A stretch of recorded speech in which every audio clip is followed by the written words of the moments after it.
My fingers hover above the keyboard, sunlight streaming through floor-to-ceiling windows that overlook Austin's skyline.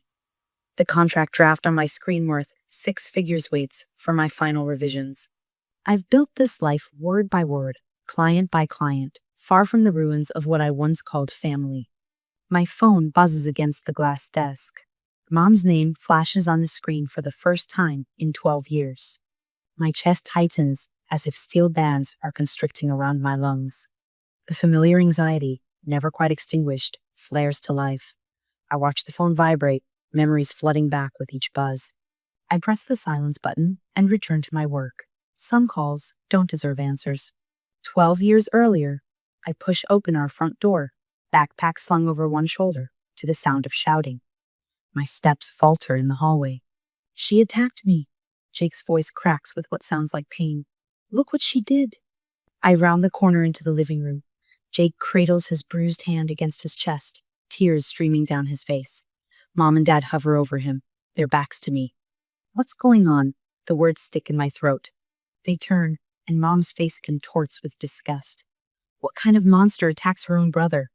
I didn't touch him, I say, but the defense sounds hollow, even to me. This scene has played out too many times before Jake's accusations, their immediate belief. Dad straightens to his full height, looking down at me with cold eyes I barely recognize. You have 1 hour to pack, then you're gone. Dad, please, don't. His voice slices through the air. You crossed the line, Ava. We can't have this violence in our home. I didn't do anything. My voice rises, desperation clawing at my throat. Jake is lying. Again. Mom steps between us. We saw his hand. The hole in the wall. Don't make this worse by lying. I glance at Jake, still hunched on the couch. When our eyes meet, I catch at the flash of satisfaction that crosses his face when no one else is looking. The calculated triumph. The truth hits me with stunning clarity. I was never going to win this, not against the golden child, not against their willful blindness.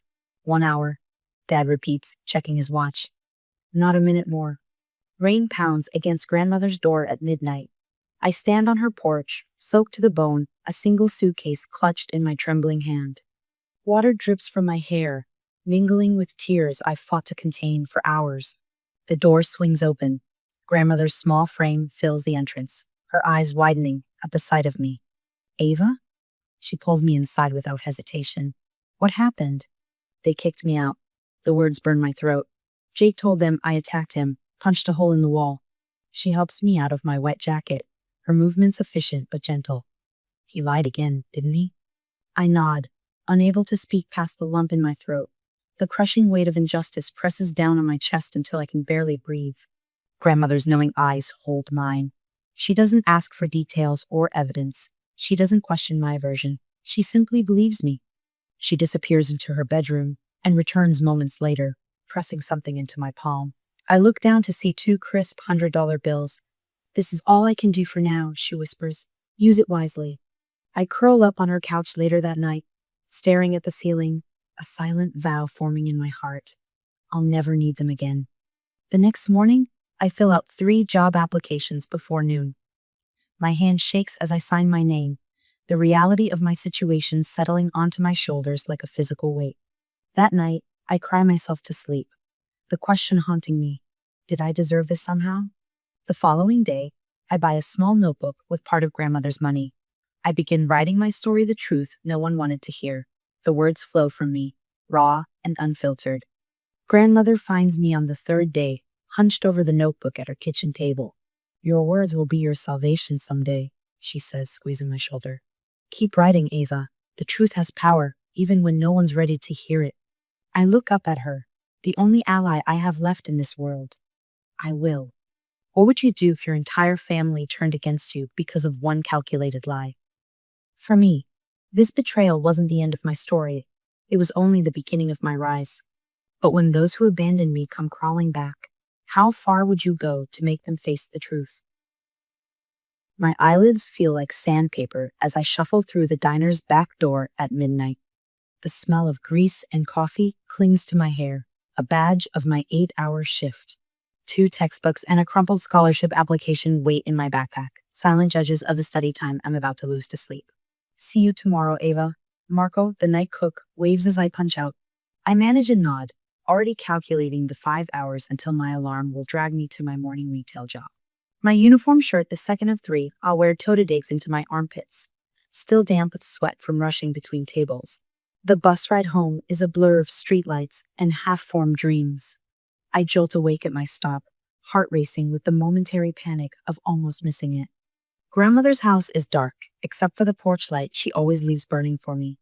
In my tiny room, I spread the scholarship application on my desk and uncap my pen. The essay prompt swims before my eyes. Describe a challenge you've overcome and how it shaped your educational goals. I laugh a sharp, bitter sound in the quiet room. Where to begin? My pen hovers over the page. This is attempt 17. The previous 16 versions lie in a folder beside me, each one too angry, too desperate, or too revealing. I need this money, but I need my dignity more. I write until the numbers on my alarm clock blur. When my head finally drops onto my textbook, the pen still clutched in my hand, I dream of blank walls without accusers. The rejection letter sits on my desk, its crisp edges mocking my frayed nerves. While your application showed promise, I don't read the rest. Instead, I reach for 5 more applications I printed at the library yesterday. Each one represents another chance, another door that might open. I place my hand on my collarbone, breathing deeply before beginning again. The custodial job at the community center pays less than the diner, but lets me work after classes. I push mops across floors while other students attend parties. I memorize marketing theories while scrubbing toilets, reciting definitions under my breath like prayers. You're the hardest worker I've ever seen, my supervisor tells me, signing my overtime sheet without question. What he doesn't understand is that hard work isn't a choice for me, it's survival. College orientation buzzes with excited chatter and parental advice. I stand alone, clutching my campus map, watching families take photos and share proud embraces. My stomach knots when a father adjusts his daughter's hair before snapping a picture. First generation? A girl with bright blue hair appears beside me, her smile kind. I nod, not correcting her assumption. It's simpler than explaining that my family exists, but chose not to be here. Me too, she extends her hand. I'm Tara. Want to tackle registration together? That afternoon, I scanned the course catalog for practical classes business writing. Marketing analytics, but a creative writing elective catches my eye. An indulgence? A voice in my head warns. You can't afford indulgences. I register for it anyway. This is what raw talent looks like. Professor Martinez holds up my essay, her voice filling the classroom. Heat crawls up my neck as 24 pairs of eyes turn toward me. Ava has captured the essence of displacement without melodrama or self-pity. I stare at my notebook, unsure how to process praise for words born from pain. The essay, a thinly veiled account of standing alone at a bus stop with one suitcase, wasn't meant to impress anyone. It was just the truth. Later, the professor catches me after class. You should submit this to the college magazine. They pay contributors, she adds when I hesitate, correctly reading the calculation in my eyes. Not much, but it's a start. 3 weeks later, I hold a check for $25 in a magazine, with my name in print. I trace the letters, something unfamiliar expanding in my chest. Not pride, yet something more tentative. Possibility? My dorm room closet becomes my first office. A desk lamp clamped to the shelf illuminates the wall where I've pinned freelance listings. Red circles mark completed jobs website copy for a local bakery, product descriptions for an Etsy shop, blog posts about topics I research at midnight. My spreadsheet tracks my growing rates: $50, then $100, finally $500 per article as my portfolio expands. Each cell represents another step away from dependence, another break in the wall between my past and future. The day I calculate that my writing income exceeds my weekend job's paycheck, I allow myself a single celebratory coffee before returning to work. Freedom has a price, and I'm still paying installments. On graduation day, I scan the audience out of habit, though I know what I'll find. 3 seats in the front row hold my entire support system grandmother, her silver hair catching the sun, Tara with her now purple hair, and Professor Martinez, who became my mentor and first professional reference. No parents, no Jake. The absence should hurt, but instead, it clarifies. I built this without them. I will build everything else the same way. That night, checking my email at grandmother's kitchen table, I find a message from a tech startup. Your portfolio impressed us. Can you handle 10 articles a month? The guaranteed $3,000 monthly income feels like solid ground beneath my feet after years of shifting sand. 3 months later, I sign a lease on my own apartment, small but mine, with a desk position to catch the morning light. This course costs more than your rent, grandmother points out when I show her the brand strategy workshop registration. It's an investment. I place my hand on my collarbone, a gesture she recognizes. She studies my face, then nods. Your words are your capital. Invest wisely. The course connects me to clients beyond content writing, brands needing coherent marketing strategies, companies seeking distinctive voices. I send 50 cold emails to companies I admire. 5 respond.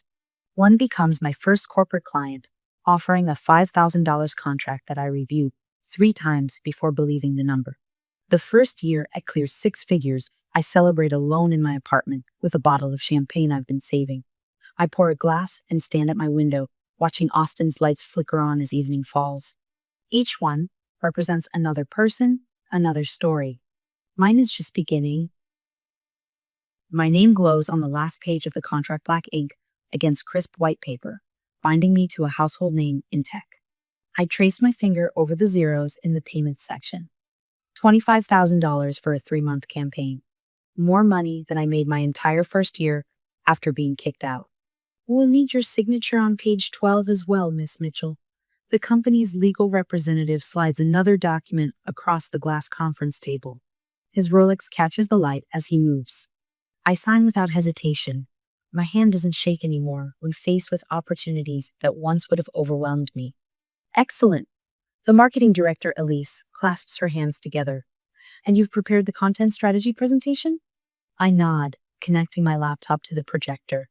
The boardroom falls silent as executives in tailored suits lean forward. My heart pounds as the first slide appears, but my voice remains steady. This is my territory now. 20 minutes later, after detailing conversion metrics and engagement strategies, I click to my final slide. Elise stands before I can conclude. The content strategy is exceptional, she says, but we'd like to propose an addition. I tense, bracing for criticism. We want you to be the face of this campaign, not just the writer. The room tilts slightly. I don't understand. Your journey is compelling self-made success, authenticity in a world of corporate speak. Elise gestures as if framing me for a photograph. Our audience responds to real stories. Yours is perfect. I leave the meeting with my mind spinning. My words have always been my shield, safely distanced from my identity. Now they want me actual front and center. We need authentic voices like yours, says the email invitation to speak at the West Coast Tech Conference. My cursor hovers over the delete button, but I click accept instead. 3 weeks later, I stand backstage, counting breaths. Inhale for 4 seconds, hold for 7, exhale for 8. The technique keeps my anxiety at bay as the previous speaker wraps up. Next up, discussing brand authenticity in the digital age, please welcome Ava Mitchell. The spotlights blind me as I walk onto the stage. 500 faces stare back, industry leaders, innovators, and influencers. My prepared notes suddenly seem inadequate. I set them aside. My journey to this stage began the night I was kicked out of my home at 17. I say, my voice softer than intended.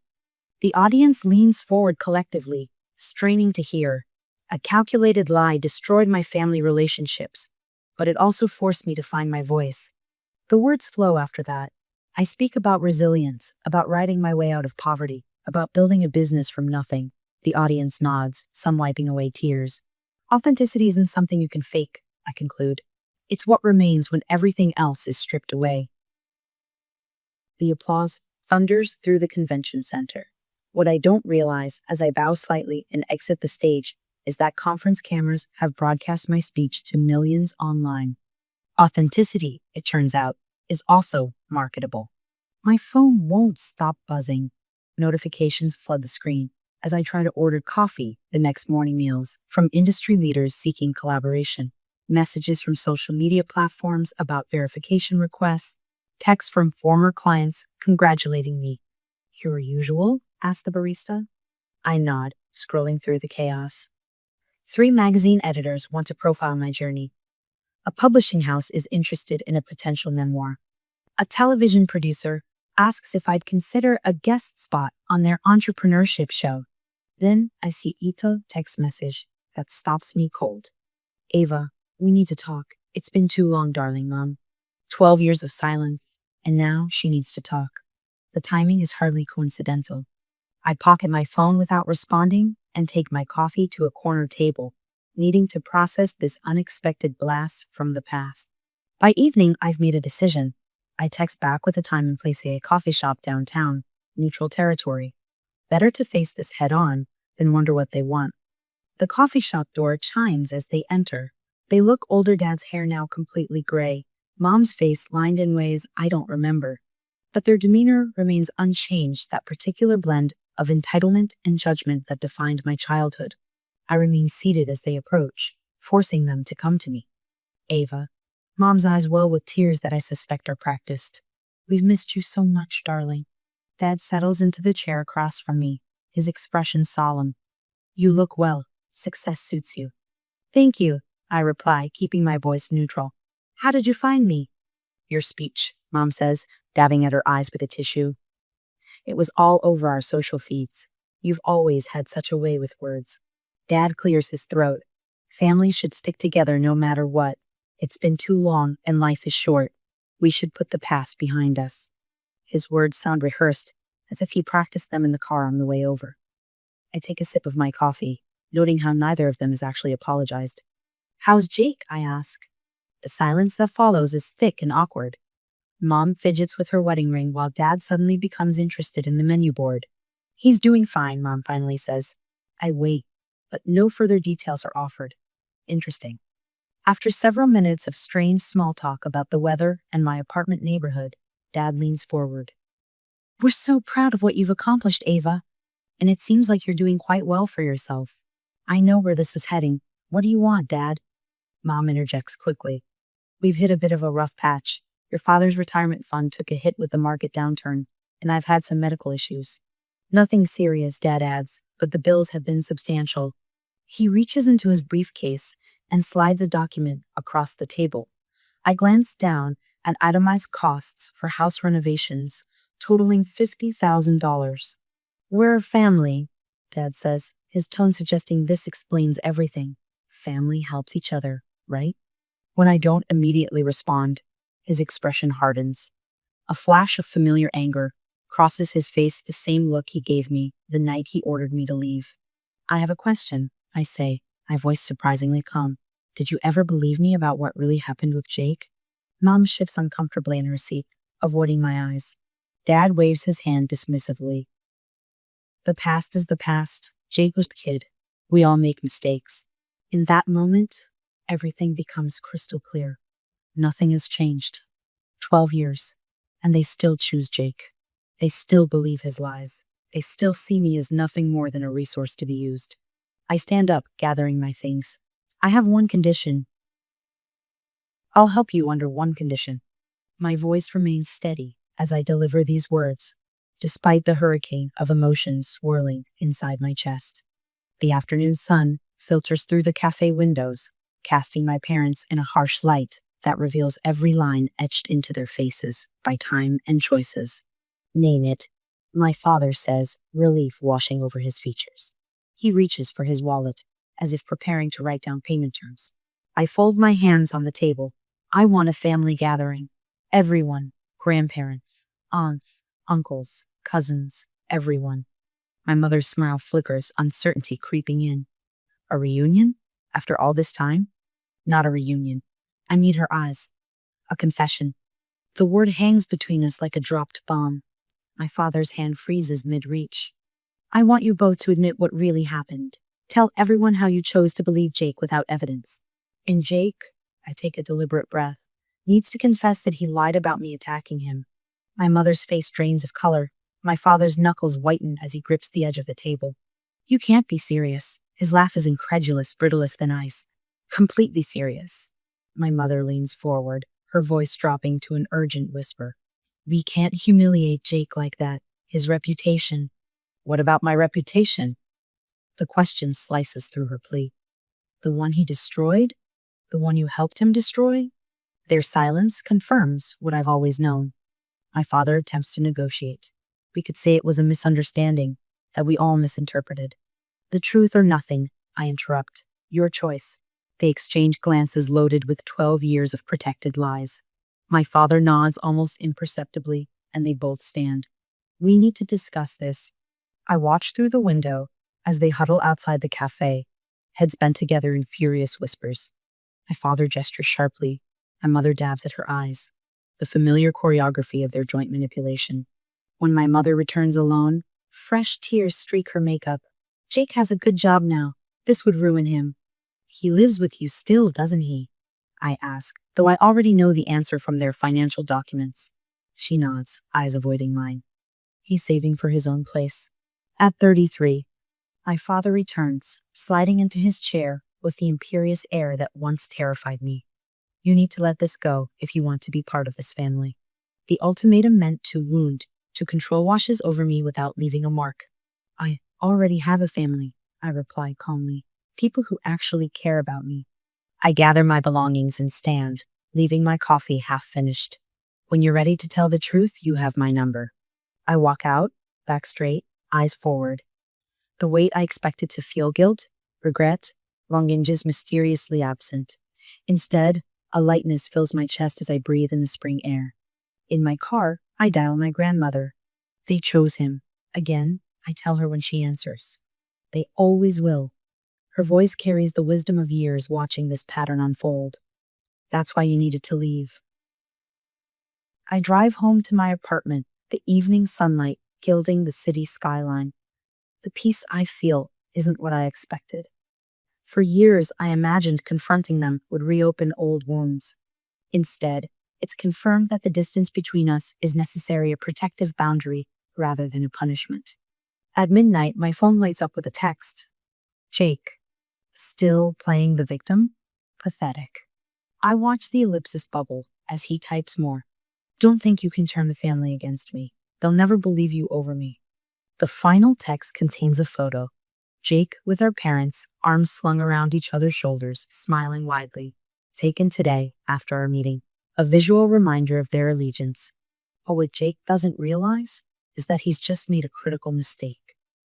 In trying to hurt me, he's given me exactly what I need. His next text confirms it. Everyone knows you're lying about what happened. I never touched that wall. You're the one who went crazy. I screenshot everything immediately, my fingers working with methodical precision. Each message, each damning word saved. Evidence secured. Jake has finally admitted to the lie in writing, not directly, but clear enough for what I need. The mistake he doesn't realize he's made sends a rush of vindication through my veins. The next morning, I arrange the screenshots in chronological order, creating a document that tells a story 12 years in the making. I forward everything to Melissa, a lawyer I've befriended through networking events. Can we meet? Today, if possible. 3 hours later, we sit across from each other at a quiet corner table in a downtown café, the one where I confronted my parents. That place feels tainted now. Do I have grounds for defamation? I ask, sliding my phone across the table. Melissa scrolls through the screenshots, her professional demeanor briefly cracking as she reads Jake's words. This is remarkably explicit. She looks up, lawyer mode fully engaged. Potentially actionable.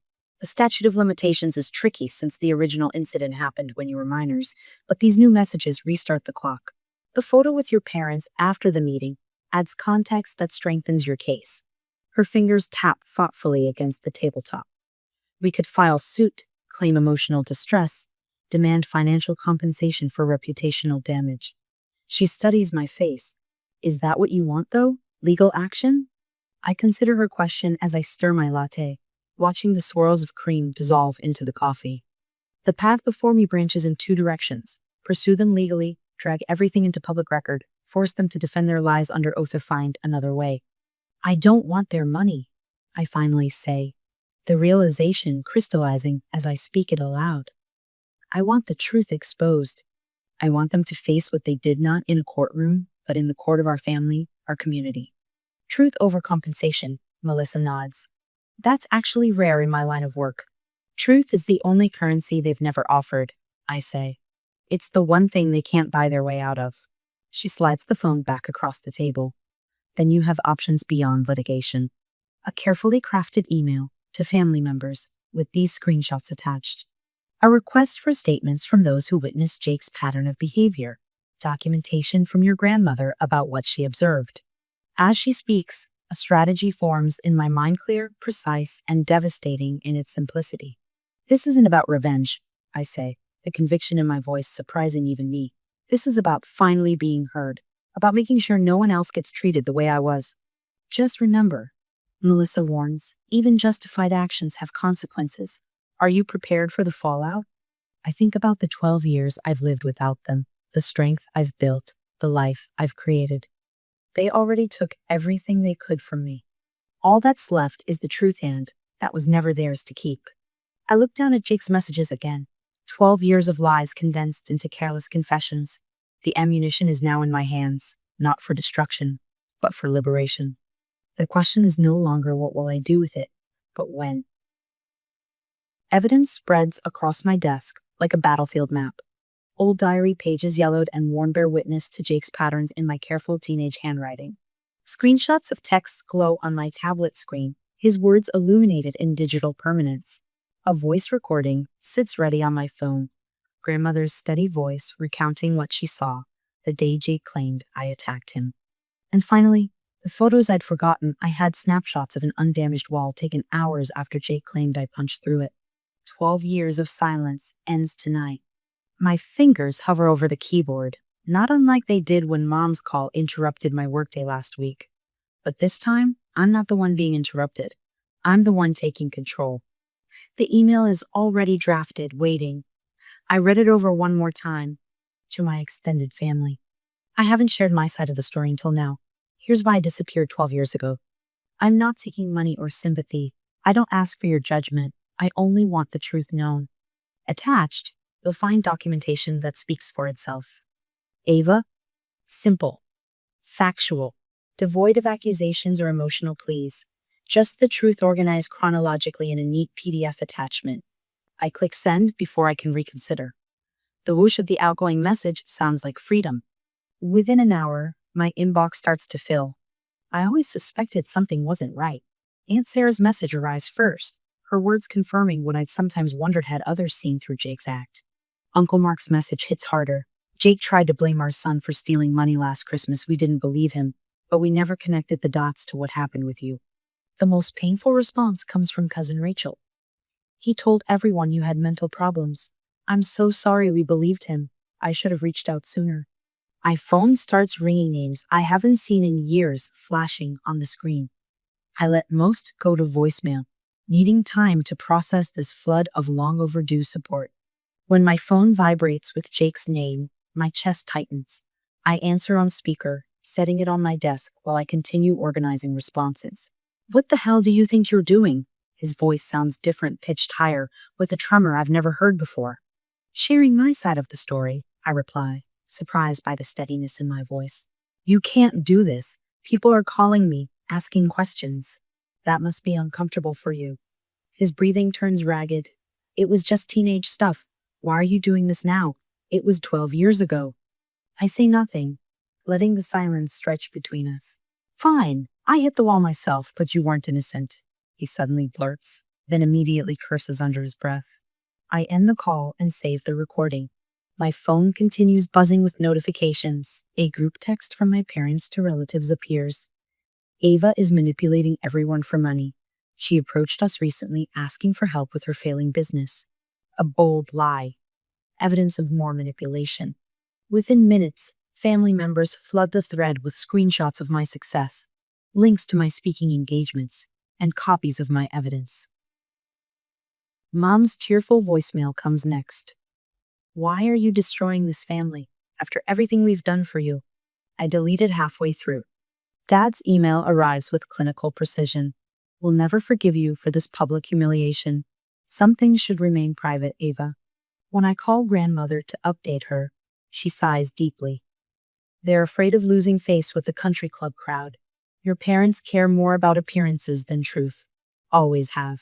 I know, I say, surprised by the absence of pain in my chest. I'm meeting with my attorney tomorrow. The meeting with my attorney is brief and productive. She drafts a cease and desist letter while I watch, her fingers flying across the keyboard with practiced efficiency. Any further contact or defamatory statements will result in legal action, she reads back to me. We'll deliver copies to your parents' home and Jake's workplace. Is this excessive? I ask, watching her print the documents. She looks up, her expression serious. Boundaries require enforcement, Ava, especially with people who've shown they don't respect them. 3 days later, silence descends a different kind than the 12-year absence that preceded this confrontation. This silence feels lighter, cleaner. The absence of toxic voices creates space for others. When Aunt Julia's email arrives with a Thanksgiving invitation, I read it twice to make sure I understand. We should have reached out years ago. We were wrong. The family would love to have you join us, your parents, and Jake won't be there. It's time we got to know the real you. I accept without hesitation. Standing in Julia's dining room 2 weeks later, surrounded by relatives who now know the truth, I feel a strange new sensation belonging without fear. When they gather for a family photo, the first in 12 years without my parents or Jake, I don't hesitate to step into frame. As the camera flashes, capturing this new beginning, I realize that family isn't defined by blood, but by those who stand by the truth. I chose integrity over manipulation and discovered a support system I never knew existed. My parents and Jake have faded into silence, but I face my future unburdened by their toxicity. Sometimes the family you choose is more powerful than the one you're born into. Would you have had the courage to do what I did? Your words matter, I tell the small crowd gathered at New Horizons Youth Shelter. My voice carries across the room where 30 teenagers sit, some leaning forward, others with arms crossed defensively. I recognize the posture, the armor I once wore daily. When someone takes away your voice, writing gives it back to you. A girl in the back row catches my eye. Thin frame, wary expression, notebook clutched against her chest like a shield. I was her once. 2 years ago, I was just another content writer. Today, I'm launching Write Your Way Out, a mentorship and scholarship program for young writers who've been displaced or abandoned. I explain how each accepted student will receive professional guidance, publishing opportunities, and a percentage of my income allocated to fund their education. The words flow easily now, practiced from months of planning. Sometimes the people who should love you the most are the ones who hurt you the deepest, I say, watching recognition flash across their faces. But that doesn't have to be the end of your story. After the presentation, the girl from the back approaches, knuckles white around her notebook. Can I really make it like you did? Her voice barely rises above a whisper. I meet her eyes directly. Yes, and I'll help you. Laughter fills my apartment as Sophie raises her champagne glass. Sunlight streams through the windows, catching on the cityscape of Austin stretched out 30 floors below. My 30th birthday feels nothing like I imagined in those dark days on grandmother's couch. To Ava, Sophie announces, who survived what was meant to break her. 12 people surround my dining table, friends who appeared in my life when I needed them most. My agent, 2 college roommates, writers I mentored who became colleagues, a neighbor who brought soup when I was sick and stayed to become family. In the place of honor sits grandmother, her frame smaller than I remember from childhood, but her eyes still sharp. The oxygen tank beside her chair is new. The proud smile is not. As everyone clinks glasses, I notice what doesn't hurt anymore: the absence of my parents and Jake. That space has filled with something better. I never dreamed you'd build all this, grandmother says later, her hand trembling slightly as she gestures around the room. I squeeze her fingers gently. You gave me the foundation. The letter arrives on cream stationery, postmarked from London.